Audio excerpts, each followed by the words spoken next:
दिल्ली विधानसभा निकालांच्या पार्श्वभूमीवर केंद्रीय गृहमंत्री अमित शहा यांच्या निवासस्थानी आज भाजपाच्या मुख्य नेत्यांची बैठक, विधिमंडळ नेतेपदाबाबत चर्चा होण्याची शक्यता.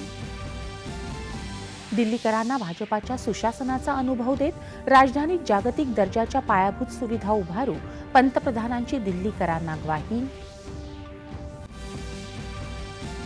छत्तीसगडमधील विजापूर जिल्ह्यात सुरक्षा दलासोबत झालेल्या चकमकीत 12 नक्षलवादी ठार, 2 जवानही शहीद.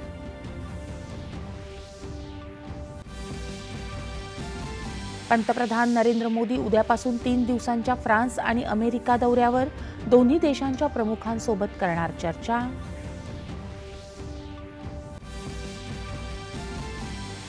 विधिमंडळात आपण जनतेचे प्रश्न मांडण्यासाठी आहोत, याचं भान सर्व आमदारांनी ठेवलं पाहिजे. राष्ट्रीय विधायक परिषदेत मुख्यमंत्र्यांचं मार्गदर्शन. विधिमंडळाच्या माध्यमातून लोककल्याणकारी राज्याची संकल्पना साकारण्याच्या दृष्टीनं लोकसहभागही अत्यंत महत्त्वपूर्ण असल्याचं विधान परिषदेचे सभापती राम शिंदे यांचं प्रतिपादन.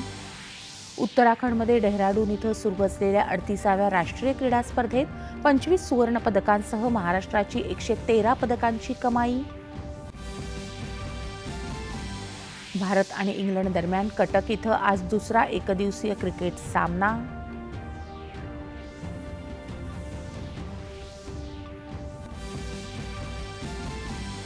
आणि कॅरेबियन समुद्रात 7.6 रिश्टर स्केल तीव्रतेचा शक्तिशाली भूकंप, पोर्टो रिको इथं सुनामीचा इशारा.